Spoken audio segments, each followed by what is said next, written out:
ನಾವೆಲ್ಲರೂ ಈ 1947ರ ಸ್ವಾತಂತ್ರ್ಯನ ಒಂದು ಸುಂದರವಾದ ಗೃಹ ಪ್ರವೇಶ ಅಂತಲೇ ಅಂದುಕೊಂಡಿರ್ತೀವಿ ಅಲ್ವಾ? ಹೌದು, ಖಂಡಿತ. ಅಂದ್ರೆ ರಿಬ್ಬಿನ್ ಕತ್ತರಿಸೋದು, ತ್ರಿವರ್ಣ ಧ್ವಜ ಹಾರೋದು ಎಲ್ಲವೂ ಅಚ್ಚುಕಟ್ಟಾಗಿರುತ್ತೆ ಅನ್ನೋ ಕಲ್ಪನೆ. ಆದರೆ 1943ರಿಂದ 1947ವರೆಗಿನ ದಾಖಲೆಗಳನ್ನು ಇಟ್ಕೊಂಡು ಈ ಆಳವಾದ ಅಧ್ಯಯನ ಶುರು ಮಾಡಿದಾಗ ವಾಸ್ತವ ಎಷ್ಟು ಭೀಕರವಾಗಿತ್ತು ಅನ್ನೋದು ಅರ್ಥ ಆಗುತ್ತೆ. ನಿಜ.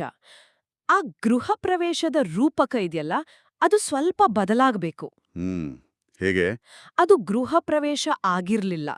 ಇಡೀ ಮನೆ ಹೊತ್ತಿ ಉರಿಯುತ್ತಿತ್ತು ಮತ್ತು ಆ ಬೆಂಕಿಯ ನಡುವೆಯೇ ವಾಸ್ತುಶಿಲ್ಪಿಗಳು ಮನೆಯ ನಕ್ಷೆಯ ಬಗ್ಗೆ ಗೋಡೆಗಳನ್ನ ಎಲ್ಲಿ ಒಡಿಬೇಕು ಅಂತ ಜಗಳ ಆಡ್ತಾ ಇದ್ರು. ಅರೆ ಎಂಥ ಮಾತು! ಇಂದಿನ ನಮ್ಮ ಈ ಆಳವಾದ ಅಧ್ಯಯನಕ್ಕೆ ಸ್ವಾಗತ. ಇತಿಹಾಸನ ಅರ್ಥ ಮಾಡಿಕೊಳ್ಳೋ ಕುತೂಹಲ ಇರೋ ಪ್ರತಿಯೊಬ್ಬರಿಗೂ ಇದೊಂದು ಮುಖ್ಯವಾದ ವಿಷಯ. ಹೌದು.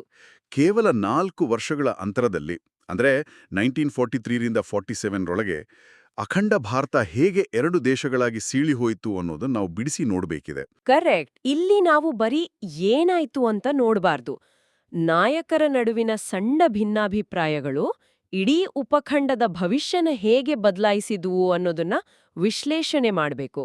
ಎಕ್ಸಾಕ್ಟ್ ಆಗಿ. ಸೊ 1943ರ ಕಾಲಘಟ್ಟದಿಂದಲೇ ಶುರು ಮಾಡೋಣ. ಲಾರ್ಡ್ ವೆವೆಲ್ ಭಾರತದ ಹೊಸ ವೈಸ್ರಾಯ್ ಆಗಿ ಬರ್ತಾನೆ. 1944ರಲ್ಲಿ ಗಾಂಧೀಜಿಯವರು ಅನಾರೋಗ್ಯದ ಕಾರಣದಿಂದ ಜೈಲಿನಿಂದ ಬಿಡುಗಡೆ ಆಗ್ತಾರೆ. ಆ ಸಮಯದಲ್ಲಿ ಬ್ರಿಟಿಷರನ್ನ ಹೊರಹಾಕ್ಲೇಬೇಕು ಅನ್ನೋದು ಸ್ಪಷ್ಟವಾಗಿತ್ತು. ಆದರೆ ಅಧಿಕಾರ ಯಾರಿಗೆ ಕೊಡಬೇಕು ಅನ್ನೋ ಪ್ರಶ್ನೆ ಬಂದಾಗ ಕಾಂಗ್ರೆಸ್ ಮತ್ತು ಮುಸ್ಲಿಂ ಲೀಗ್ ನಡುವೆ ಒಮ್ಮತನೇ ಇರ್ಲಿಲ್ಲ ಅಲ್ವಾ? ಖಂಡಿತ ಇರ್ಲಿಲ್ಲ. ಜಿನ್ನಾ ಅವರು ಪ್ರತ್ಯೇಕ ಪಾಕಿಸ್ತಾನದ ಬೇಡಿಕೆ ಇಟ್ಕೊಂಡು ಕೂತಿದ್ರು. ಹೌದು. ಸೊ ಈ ಬಿಕ್ಕಟ್ಟನ್ನ ಬಗೆಹರಿಸೋಕೆ ಸಿ ರಾಜಗೋಪಾಲಾಚಾರಿಯವರು ದ ವೇ ಔಟ್ ಅನ್ನೋ ಒಂದು ಕರಪತ್ರ ತರ್ತಾರೆ. ಅದೇ ಪ್ರಸಿದ್ಧ ರಾಜಾಜಿ ಸೂತ್ರ. ಓ, ಇದರ ಹಿಂದಿನ ತರ್ಕ ಏನಾಗಿತ್ತು? ಅಂದ್ರೆ ಅದು ಹೇಗೆ ಕೆಲಸ ಮಾಡ್ತಿತ್ತು? ರಾಜಾಜಿ ಅವರ ತರ್ಕ ಬಹಳ ಪ್ರಾಯೋಗಿಕವಾಗಿತ್ತು. ಮೊದಲನೇದಾಗಿ ಮುಸ್ಲಿಂ ಲೀಗ್ ಭಾರತದ ಸ್ವಾತಂತ್ರ್ಯದ ಬೇಡಿಕೆಗೆ ಬೆಂಬಲ ಕೊಡಬೇಕು ಮತ್ತು ಮಧ್ಯಂತರ ಸರ್ಕಾರದಲ್ಲಿ ಕಾಂಗ್ರೆಸ್ ಜೊತೆ ಸೇರ್ಬೇಕು ಅನ್ನೋದು. ಓಕೆ. ಎರಡನೇದಾಗಿ ಯುದ್ಧ ಮುಗಿದ ಮೇಲೆ ವಾಯುವ್ಯ ಮತ್ತು ಆಗ್ನೇಯ ಭಾಗದ ಮುಸ್ಲಿಂ ಬಹುಸಂಖ್ಯಾತ ಜಿಲ್ಲೆಗಳನ್ನ ಗುರುತಿಸಿ ಅಲ್ಲಿ ಜನಮತಗಣನೆ ಮಾಡೋದು. ಅಂದ್ರೆ ವೋಟಿಂಗ್ ಮಾಡೋದು. ಹೌದು. ಅಲ್ಲಿನ ಜನರೇ ತಾವು ಪಾಕಿಸ್ತಾನಕ್ಕೆ ಸೇರ್ಬೇಕಾ ಅಥವಾ ಭಾರತದಲ್ಲೇ ಉಳಿಬೇಕಾ ಅಂತ ವೋಟ್ ಮಾಡಿ ನಿರ್ಧರಿಸೋದು. ಇದರ ಇನ್ನೊಂದು ಕುತೂಹಲಕಾರಿ ಅಂಶ ಇದೆ ನೋಡಿ. ವಿಭಜನೆ ಆದರೂ ಕೂಡ ರಕ್ಷಣೆ, ಸಂಪರ್ಕ ಮತ್ತು ವಾಣಿಜ್ಯ ವಿಷಯಗಳಲ್ಲಿ 2 ದೇಶಗಳ ನಡುವೆ ಒಪ್ಪಂದ ಇರಬೇಕು ಅಂತ ರಾಜಾಜಿ ಹೇಳಿದ್ರು. ನಿಜ. ಇದು ಹೇಗಿದೆ ಅಂದ್ರೆ, ಇಬ್ರು ಅಣ್ಣ ತಮ್ಮಂದ್ರು ಮನೆಯನ್ನ ಭಾಗ ಮಾಡಿದ್ರು, ವಿದ್ಯುತ್ ಮತ್ತು ನೀರಿನ ಮೀಟರ್ಗಳನ್ನ ಒಟ್ಟಿಗೆ ಹಂಚಿಕೊಳ್ಳೋಕೆ ಒಪ್ಪಂದ ಮಾಡ್ಕೊಂಡ ಹಾಗೆ ಅಲ್ವಾ? ಕರೆಕ್ಟ್. ಬಹಳ ಒಳ್ಳೆ ಹೋಲಿಕೆ. ಆದ್ರೆ ಜಿನ್ನಾ ಇದಕ್ಕೆ ಯಾಕೆ ಒಪ್ಪಲಿಲ್ಲ? ಕೇಳೋಕೆ ಇದು ಒಳ್ಳೆ ಡೀಲ್ ತರನೇ ಕಾಣುತ್ತೆ. ಜಿನ್ನಾ ವಿರೋಧ ಮಾಡಿದ್ದಕ್ಕೆ ಕಾರಣ ಆ ಜನಮತಗಣನೆ ಮತ್ತು ಭೌಗೋಳಿಕ ಮಿತಿಗಳು. ರಾಜಾಜಿ ಸೂತ್ರ ಕೇವಲ ಮುಸ್ಲಿಂ ಬಹುಸಂಖ್ಯಾತ ಜಿಲ್ಲೆಗಳನ್ನ ಮಾತ್ರ ವಿಭಜನೆಗೆ ಪರಿಗಣಿಸಿತ್ತು. ಓಹೋ, ಜಿಲ್ಲೆಗಳು ಮಾತ್ರ? ಹೌದು. ಆದ್ರೆ ಜಿನ್ನಾಗೆ ಇಡೀ ಪ್ರಾಂತ್ಯಗಳೇ ಬೇಕಿತ್ತು. ಇಡೀ ಪಂಜಾಬ್, ಇಡೀ ಬಂಗಾಳ ಬೇಕಿತ್ತು. ಪಂಜಾಬ್ ಮತ್ತು ಬಂಗಾಳದ ಅನೇಕ ಜಿಲ್ಲೆಗಳಲ್ಲಿ ಹಿಂದೂಗಳು ಮತ್ತು ಸಿಖ್ಖರು ಬಹುಸಂಖ್ಯಾತರಾಗಿದ್ರು. ಹೌದಲ್ವಾ? ಜಿಲ್ಲಾವಾರು ಮಾಡಿದ್ರೆ ಆ ಸಮೃದ್ಧ ಜಾಗಗಳೆಲ್ಲ ಕೈತಪ್ಪಿ ಹೋಗುತ್ತೆ ಅಂತ. ಎಕ್ಸಾಕ್ಟ್ ಆಗಿ. ಅದಕ್ಕೆ ಜಿನ್ನಾ ಈ ಪಾಕಿಸ್ತಾನವನ್ನ ನುಸಿತಿಂದ ಪಾಕಿಸ್ತಾನ ಅಂದ್ರೆ ಮಾತ್ ಈಟನ್ ಪಾಕಿಸ್ತಾನ ಅಂತ ಕರೆದು ಲೇವಡಿ ಮಾಡಿದ್ರು. ಜೊತೆಗೆ ವೋಟ್ ಹಾಕೋ ಹಕ್ಕು ಕೇವಲ ಮುಸ್ಲಿಮರಿಗೆ ಮಾತ್ರ ಇರಬೇಕು ಅಂತ ಪಟ್ಟು ಹಿಡಿದ್ರು. ಅರೆ, ಕೇವಲ ಒಂದು ಧರ್ಮದ ಜನ ಇಡೀ ಪ್ರದೇಶದ ಭವಿಷ್ಯ ನಿರ್ಧರಿಸೋದು ಪ್ರಜಾಪ್ರಭುತ್ವಕ್ಕೆ ವಿರುದ್ಧ ಅಲ್ವಾ? ಖಂಡಿತ. ಮತ್ತೆ ಇದಕ್ಕೆ ಬರೀ ಜಿನ್ನಾ ಮಾತ್ರ ಅಲ್ಲ, ಹಿಂದೂ ಮತ್ತು ಸಿಖ್ ನಾಯಕರು ಕೂಡ ತೀವ್ರ ವಿರೋಧ ಮಾಡಿದ್ರು ಗೊತ್ತಾ?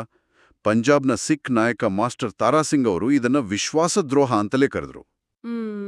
ಯಾಕಂದ್ರೆ ಪಂಜಾಬ್ ಓಡಿದ್ರೆ ಸಿಖ್ಖರ ಪವಿತ್ರ ಸ್ಥಳಗಳು, ಕೃಷಿ ಭೂಮಿ ಪಾಕಿಸ್ತಾನಕ್ಕೆ ಹೋಗುತ್ತೆ ಅನ್ನೋ ಭಯ ಅವರಿಗಿತ್ತು. ನಿಜ. ಇನ್ನು ಹಿಂದೂ ಮಹಾಸಭಾದ ವಿ.ಡಿ. ಸಾವರ್ಕರ್ ಮತ್ತು ಶ್ಯಾಮ್ ಪ್ರಸಾದ್ ಮುಖರ್ಜಿಯವರು ದೇಶವನ್ನ ವಿಭಜಿಸಲು ಇದು ಗಾಂಧೀಜಿಯವರ ಖಾಸಗಿ ಆಸ್ತಿಯಲ್ಲ ಅಂತ ಬಹಳ ಕಟುವಾಗಿ ಟೀಕೆ ಮಾಡಿದ್ರು.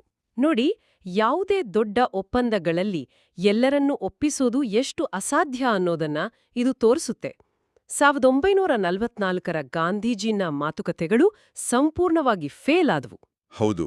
ಮತ್ತೆ ಈ ಫೇಲ್ಯೂರ್ ಕೇವಲ ಮೇಲ್ಮಟ್ಟದ ನಾಯಕರಿಗೆ ಮಾತ್ರ ಸೀಮಿತ ಆಗಿರಲಿಲ್ಲ. ಎರಡನೇ ಹಂತದ ನಾಯಕರ ನಡುವೆಯೂ ಈ ರಾಜಕೀಯ ಚದುರಂಗದಾಟ ನಡೀತಾ ಇತ್ತು. ಭೂಲಾಭಾಯಿ ದೇಸಾಯಿ ಮತ್ತು ಲಿಯಾಕತ್ ಅಲಿ ಒಪ್ಪಂದದ ಬಗ್ಗೆ ಹೇಳ್ತಿದ್ದೀರಾ ಅಲ್ವಾ? ಕರೆಕ್ಟ್. 1945ರಲ್ಲಿ ಕಾಂಗ್ರೆಸ್ನ ಭೂಲಾಬಾಯಿ ದೇಸಾಯಿ ಮತ್ತು ಲೀಗ್ನ ಲಿಯಾಖತ್ ಅಲಿ ಖಾನ್ ನಡುವೆ ಒಂದು ಗುಪ್ತ ಒಪ್ಪಂದ ಆಗುತ್ತೆ. ಮಧ್ಯಂತರ ಸರ್ಕಾರದಲ್ಲಿ ಇಬ್ಬರೂ 40% ಸಮಾನ ಸ್ಥಾನ ಹಂಚಿಕೊಳ್ಬೇಕು ಅಂತ. ಆದ್ರೆ ಇದಕ್ಕೆ ಗಾಂಧೀಜಿ ಮತ್ತು ಜಿನ್ನಾ ಇಬ್ಬರ ಒಪ್ಪಿಗೆಯೂ ಇರ್ಲಿಲ್ಲ. ಅದೇ, ಹೈಕಮಾಂಡ್ ಒಪ್ಪಿಗೆ ಇಲ್ಲದೆ ಹೀಗೆ ದೇಶದ ಭವಿಷ್ಯ ಬರೆಯೋಕ್ ಹೊರಟಿದ್ದು ವಿಚಿತ್ರ ಅಲ್ವಾ? ಹೌದು, ಆ ಒಪ್ಪಂದ ಹುಟ್ಟಿದಷ್ಟೇ ವೇಗವಾಗಿ ಸತ್ಹೋಯ್ತು. ಇದೇ ಒಮ್ಮತದ ಕೊರತೆಯನ್ನ ಇಟ್ಟುಕೊಂಡು ವೇವೆಲ್ 1945ರ ಜೂನಲ್ಲಿ ಶಿಮ್ಲಾ ಸಮ್ಮೇಳನ ಕರೀತಾನೆ. ಆ ಕಾರ್ಯಾಂಗ ಮಂಡಳಿ ರಚನೆ ಮಾಡೋಕ್ತಾನೆ. ಹೌದು, ಆದ್ರೆ ಅಲ್ಲಿ ಜಿನ್ನಾ ಒಂದು ದೊಡ್ಡ ತಾಂತ್ರಿಕ ಬಿಕ್ಕಟ್ಟು ಸೃಷ್ಟಿ ಮಾಡ್ತಾರೆ.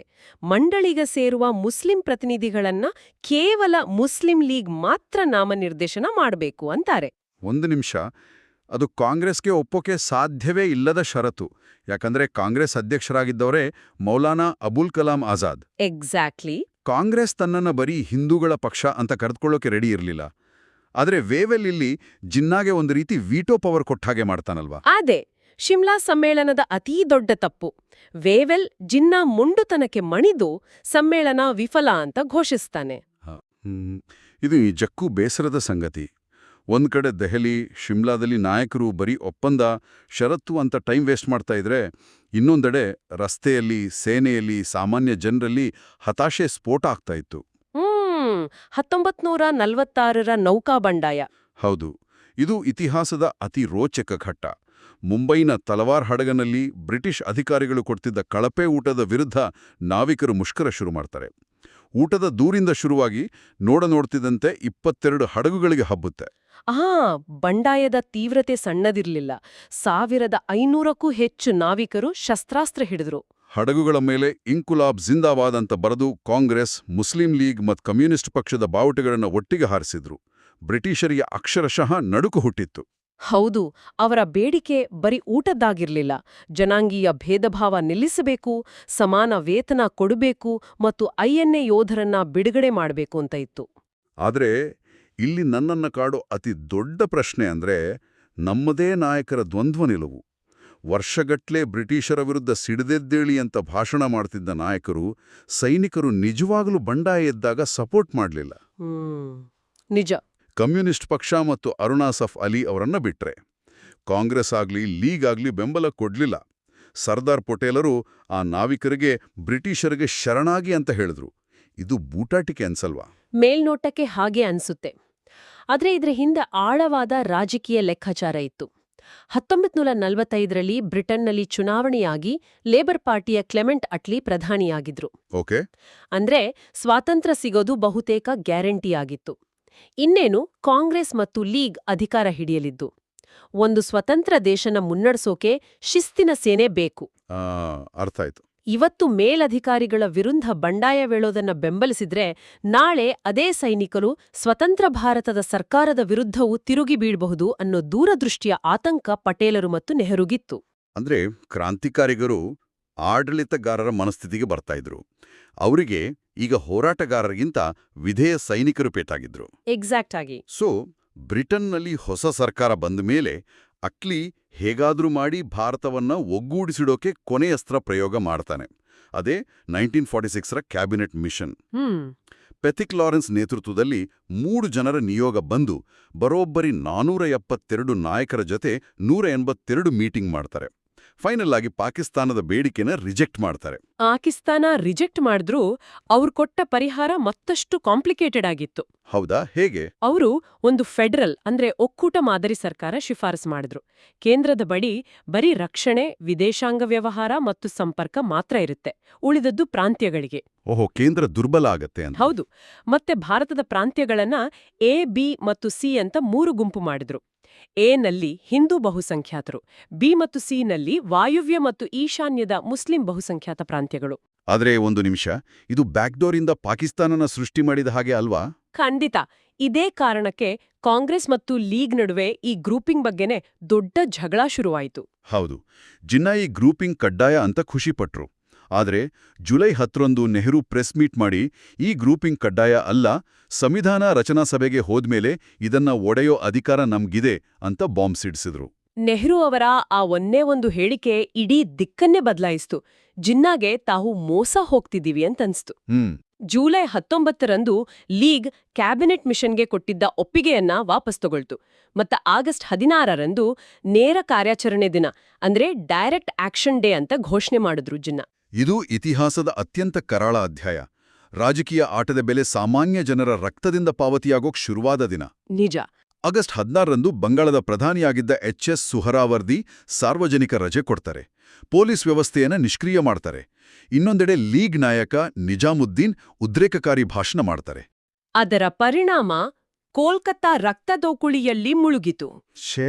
ಆಗಸ್ಟ್ 16 ಮತ್ತು 17ರಂದು ಸುಮಾರು 4,000ಕ್ಕೂ ಹೆಚ್ಚು ಜನ ಸತ್ರು.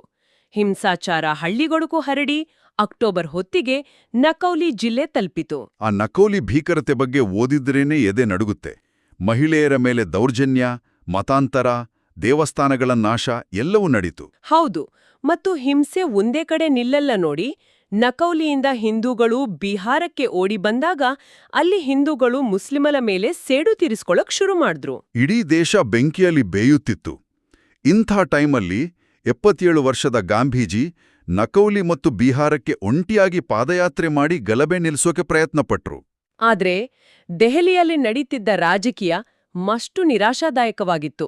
1946ರ ಸೆಪ್ಟೆಂಬರ್ನಲ್ಲಿ ನೆಹರು ನೇತೃತ್ವದಲ್ಲಿ ಮಧ್ಯಂತರ ಸರ್ಕಾರ ಬಂತು. ಹೌದು, ಲೀಗ್ ಮೊದಲು ವಿರೋಧ ಮಾಡಿದ್ರೂ ಕೂಡ ಆಮೇಲೆ ವೇವೆಲ್ ಒತ್ತಾಯಕ್ಕೆ ಸರ್ಕಾರ ಸೇರ್ತು ಅಲ್ವಾ? ಸೇರ್ತು. ಆದ್ರೆ ಆಡಳಿತ ಮಾಡೋಕಲ್ಲ. ಲಿಯಾಕತ್ ಅಲಿ ಖಾನ್ ಅವರಿಗೆ ಹಣಕಾಸು ಖಾತೆ ಸಿಕ್ತು. ಕಾಂಗ್ರೆಸ್ ತರೋ ಯಾವುದೇ ಯೋಜನೆಗೂ ಅವರು ದುಡ್ಡು ಬಿಡುಗಡೆ ಮಾಡ್ತಾ ಇರಲಿಲ್ಲ. ಅಂದ್ರೆ ಒಂದು ಕಂಪನಿನ ಉದ್ದೇಶಪೂರ್ವಕ ಮಾಡಿ ದಿವಾಳಿ ಮಾಡೋಕೆ ಅಂತಾನೆ ಡೈರೆಕ್ಟರ್ ಬೋರ್ಡ್ ಸೇರಿದಾಗೆ. ಕರೆಕ್ಟ್. ಒಳಗಿದ್ದುಕೊಂಡೇ ಆಡಳಿತನ ಸ್ತಬ್ಧ ಮಾಡೋದು. ಆ ಮೂಲಕ ಹಿಂದೂ ಮುಸ್ಲಿಮರು ಒಟ್ಟಿಗೆ ಕೆಲಸ ಮಾಡೋಕೆ ಸಾಧ್ಯನೇ ಇಲ್ಲ, ವಿಭಜನೆ ಅನಿವಾರ್ಯ ಅಂತ ಬ್ರಿಟಿಷರ್ಗೆ ತೋರ್ಸೋದು ಅವರ ಪ್ಲಾನ್ ಆಗಿತ್ತು. ಪರಿಸ್ಥಿತಿ ಸಂಪೂರ್ಣವಾಗಿ ಕೈಮೀರಿತು. ಕೊನೆಗೆ ಬ್ರಿಟಿಷರಿಗೆ ತಾವಿನ್ನು ಇಲ್ಲಿರೋಕಾಗಲ್ಲ ಅಂತ ಗೊತ್ತಾಯ್ತು. 1947ರ ಫೆಬ್ರವರಿಯಲ್ಲಿ ಅಟ್ಲಿ 1948ರ ಜೂನ್ ಒಳಗೆ ನಾವು ಭಾರತ ಬಿಟ್ಟು ಹೋಗ್ತೀವಿ ಅಂತ ಡೆಡ್ಲೈನ್ ಕೊಡ್ತಾರೆ. ಈ ಡೆಡ್ಲೈನ್ ಕೇಳಿ ನಾಯಕರಿಗೆ ಆತಂಕ ಶುರುವಾಯಿತು. ಮೌಲಾನಾ ಆಜಾದ್ ಅವರು ಕಣ್ಣೀರು ಹಾಕ್ತಾ ಭಾರತ ವಿಭಜನೆ ಆಗೋದಾದ್ರೆ ಅದು ನನ್ನ ಶವದ ಮೇಲೆ ಮಾತ್ರ ಅಂತ ಭಾವುಕರಾಗಿದ್ರು. ಮತ್ತೊಂದೆಡೆ ವೇವೆಲ್ ಆಪರೇಷನ್ ಬ್ರೇಕ್ಡೌನ್ ಅಂತ ರಹಸ್ಯ ಯೋಜನೆ ಮಾಡಿ ಒಂದೊಂದೇ ಪ್ರಾಂತ್ಯ ಬಿಟ್ಟು ಊಡಿ ಹೋಗೋ ಪ್ಲಾನ್ ಮಾಡ್ದ. ಆದ್ರೆ ಅಟ್ಲಿಗೆ ಇದು ಇಷ್ಟ ಆಗದೆ ಮೌಂಟ್ ಬ್ಯಾಟನ್ ಅನ್ನ ಕಳಿಸ್ತಾನೆ. ಮೌಂಟ್ ಬ್ಯಾಟನ್ ಬಂದ ತಕ್ಷಣ ಎಲ್ಲಾ ನಾಯಕರ ಜೊತೆ ಮಾತುಕತೆ ಶುರು ಮಾಡ್ತಾರೆ. ಆಗ ಗಾಂಧೀಜಿ ಒಂದು ಅಂತಿಮ ಹತಾಶ ಪ್ರಯತ್ನ ಮಾಡ್ತಾರೆ. ಅದೇ ಏಪ್ರಿಲ್ 1ರಂದು ಮೌಂಟ್ ಬ್ಯಾಟನ್ಗೆ ಕೊಟ್ಟ ಪ್ರಸ್ತಾವನೆ ಅಲ್ವಾ? ಹೌದು. ಮಧ್ಯಂತರ ಸರ್ಕಾರ ವಜಾ ಮಾಡಿ ಜಿನ್ನಾಗೆ ಇಡೀ ಭಾರತದ ಹೊಸ ಸರ್ಕಾರ ರಚನೆ ಮಾಡೋಕೆ, ಪ್ರಧಾನಿಯಾಗೋಕೆ ಆಫರ್ ಕೊಡಿ ಅಂತ ಗಾಂಧೀಜಿ ಹೇಳ್ತಾರೆ. ಇದು ನಿಜಕ್ಕೂ ಮೈ ಜುಮ್ ಅನ್ನುವಂಥ ವಿಷಯ.